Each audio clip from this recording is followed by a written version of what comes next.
can't afford, the sky is over. Even though we can't afford, the sky is over. What's up, guys? Gidget Scapegoat here. So I apologize I don't have my usual equipment with me. I'm back home visiting family, but I didn't want to go the entire weekend without giving you guys a video. So I'm here to give you guys my updated Barrier Statue deck. I really like the deck. Most of the slots are pretty solid. There's maybe one or two changes that I might make if I ever take this to, like the next time I'll probably take it to some other event. So by the time that I take it to like another regional or something like that, there will probably be one or two changes, but I'll do a report on that when the time comes. So what is it? There is a regional in Columbus on April 1st. I'm thinking about going to. There's YCS Pittsburgh, which I'm trying to get to go to, because I mean that'd be awesome. It's in my backyard. I would try my best to, because you know Nats was in Pittsburgh last year. And there's Nats in Chicago, which I'm going to also try to go to. So there's 3 events right there. Maybe some other stuff, maybe some last-minute stuff is going to come up. I'm not sure yet. But this is definitely a strong contender. And it's a deck I know pretty well. So, yep, I'm going to show you guys the updated variant. So, here we go. All right, you guys. So, started off, got 3 Dynas. Dyna, obviously, best card in the deck. So I play the Wind. I find that, especially because Kieran's now banned, thank God. Oh, by the way, this is for the new format, in case anybody didn't know. I just find that with Kieran being banned, there's no reason not to play this card anymore. You know, you don't really care about Magic Specters very much. You know, it's not like you're seeing them at all. This build was pretty much built to beat any kind of 60-card Grass's Greener deck, Zodiac, and what's the other deck? Paleozoics. So, for now, that's the meta, so for now, it's what I'm focusing the deck on. And then, Double Fire. You know, it doesn't really matter, you know what I mean? Like, it's not like you're going to run into really a lot of Metal Foe. If you haven't run into that, like, Zodiac Metal Foe shit that's going around, for one, I think it's really bad. I think it's not nearly as good as, like, the Kaiju variants or anything like that. But, either then, you could just side these out. It's not a big deal. So, that's it. 8 monsters. Pretty simple. So, spells. 3 Moon Mirror Shield. Obviously, if you play any less than 3, you're stupid. Like, I don't know what the fuck to tell. This is an extremely specific build. You should be playing 3 of this card. It just...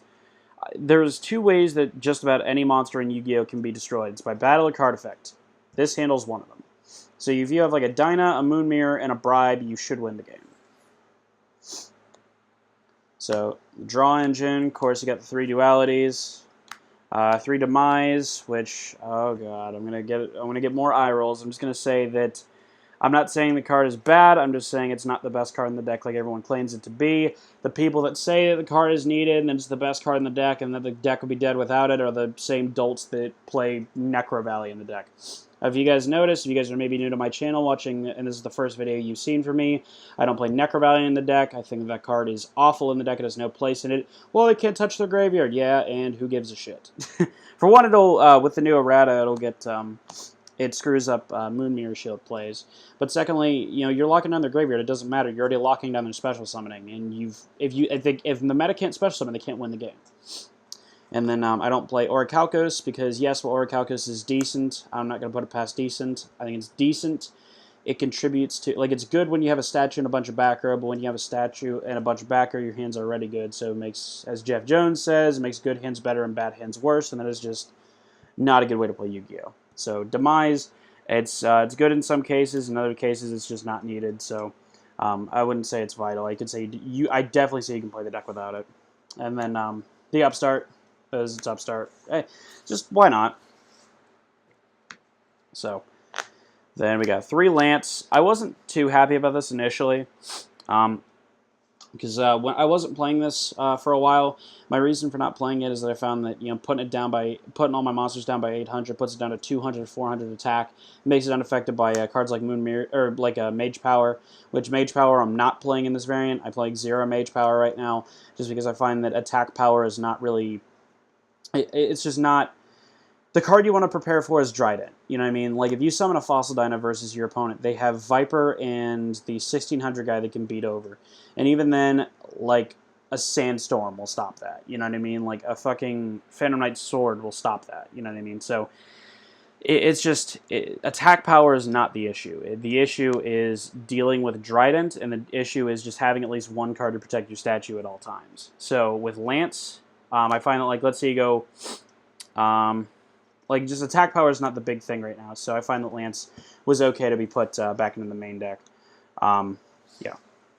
So far, it's doing okay. 3 Dress, which I actually think is a lot better than Lance right now. Reason being is with Dress, you can dress over your opponent's Trident target. You know, your opponent goes, you summon a Dyna or something, they go Trident effect target, you chain Dress, target your monster, makes it so it can't be targeted or destroyed by other card effects this turn. So, let's say it's a Dyna, your Dyna will go down to 600, I believe. Yeah, it'll go down to 600, and you can just swing right over the Trident. So, makes it very easy to get over plays like that. So then my apologies, you guys. This is these are supposed to be 3 copies of My Body is a Shield. I don't have them right now, so right now it's a Mind Control, a Soul Taker, and a copy of Scolding, which they're not bad substitutes. You can play 3 Soul Takers, you can play 3 Scolding. Actually, I play a variant with 3 Scolding. I wouldn't, but I play a variant of it that's tailored to it. It's not bad. But like you can easily play 3 Soul Taker if you don't have My Body as a Shield, stuff like that. You know, the Mind Control, you just take your opponent's Trident and then either pop something else with it or something like that, or, you know, whatever have you. Or you can just have it blow itself up, which a lot of people do anyway. So, anyways, yeah. So 3 My Body as a Shield. So, Book of Moon, Dark Hole, right? This should be a Raigeki. So, Book of Moon, Dark Hole, Raigeki. I was playing 2 Dark Hole for quite a while. I only recently took out 1 Dark Hole because I found I drew it too often, especially if I was going first, which is why, you know, going first game 1. So, Book of Moon, Dark Hole, Raigeki. It's 3 more outs to Trident. It's a card Trident is definitely a card you want to prepare for. So, 3 outs to Trident. If these were 3 My Body's a Shield, it's 3 more outs to Trident. 3 more outs to Trident. You know what I mean? So, those are all, like, the entire point, to me, cards and barrier statues fall into 3 categories, and that's draw power, statues, and protection. If it doesn't fit one of those 3 categories, don't play it. That's why one of the many reasons why Necrovalley is terrible in this deck. So, anyways, we're going to the traps, 3 bribes. If you're not playing bribe and statues, you're playing the deck wrong. I'm sorry. I know a lot of people don't like bribe. I don't give a shit. This card's fantastic. Play 3 bribe. So, 3 sword. 3 sword's really good. It's so powerful, really. Especially if you you have 2 of these face down or whatever. Your opponent attacks a statue. You just flip double of these and damage step. Your opponent takes a ton of damage. It prevents your monster from being destroyed by card effects twice, and then they have to use another card effect or then swing over it. Like, it's just it makes the game so much more difficult for your opponent. 3 wings. Here's my reason for playing 3 wings right now. Is again, I find that Trident is a card you need to prepare for, and also other like Raigeki or whatever have you. But here's the main reason why I play it is because of its combination with Dyna. So here's where, like, if this didn't work like this, I'd probably only play 2. But the reason why I play 3 is because let's say your opponent goes first and they have the nuts. They have Invoker, Daigusto Emerald, and Trident. And even if they have, like, I don't know, Viper, you know, whatever have you. Not so much Viper because they don't. A lot of times they don't battle immediately with. Well, sometimes they do, sometimes they don't. It's player preference. But anyways, here's the play. So you'll set the Dyna, you'll set the wing. I almost said the Moon Mirror Shield. You set the wing, and your opponent, they do all their shit. They special summon out of their asshole like every meta deck does until these new rules go into effect. Thank God for the new rules. They attack. And obviously, if you guys don't know, it flips up during damage step. Any monster that's face down gets flipped up during damage step. And you go activate or damage step response. They have no response. They pass priority to you.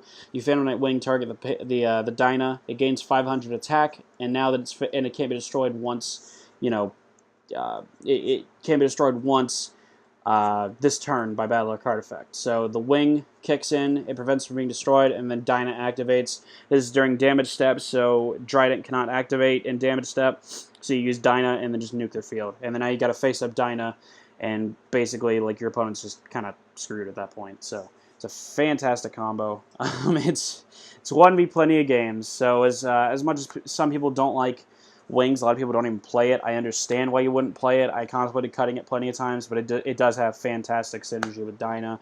It has fantastic usage sometimes. Like, it's just nice. It's a Forbidden Lance, only you don't take damage.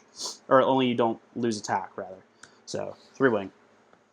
And then Compulse, which is probably the only card that I don't want. Probably the only card that's not.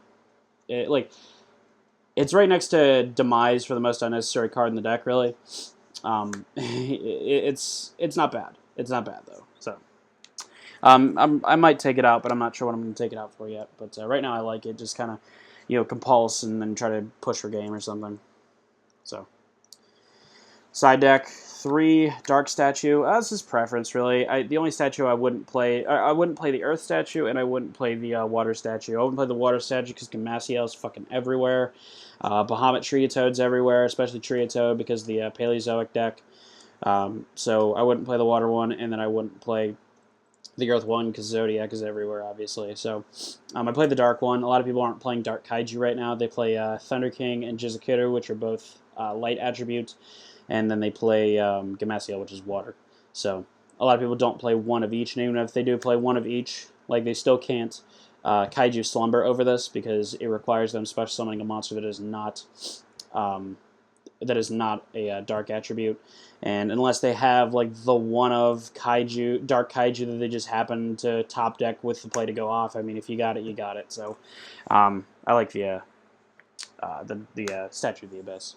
So then my Graveyard Hate, which is for Paleos primarily. So we got 3 Banish of the Radiance, 2 Banisher of the Light, and then a Macro. It's all for Paleozoics. If I'm going against any regular Paleo variant, I side all this in. It's really good because the one thing is that Paleo, obviously they're a trap deck, but they have a certain amount of immunity to cards like Royal Decree. But the one thing I know about that deck is that if you play if you take their graveyard away from them, they can have 100 cards. It doesn't matter. So I like playing all these. If I'm just going against if I'm going against Mermail, let's say, I'm usually.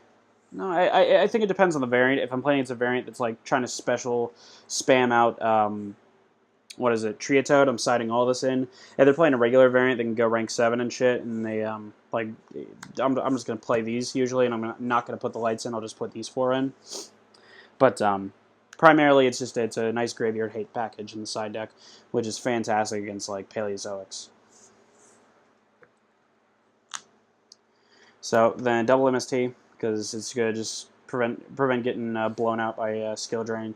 And Decree doesn't even really hurt me that bad. I play 10 traps. 3 of them are bribe, which I can bribe the Decree if I'm able to, if I absolutely need to. But I mean, half the time I just let the Decree stay on the field because Dress obviously a spell, Lance is a spell, my draw power is a spell. My Moon Mirror Shields are a spell. So half the time I don't even really need my swords or wings. Sure, it's nice. You can maybe chain the wings to a Decree, so that way you get the permanent attack boost, but I mean, it all depends. Just, MSC is mainly for skill drain.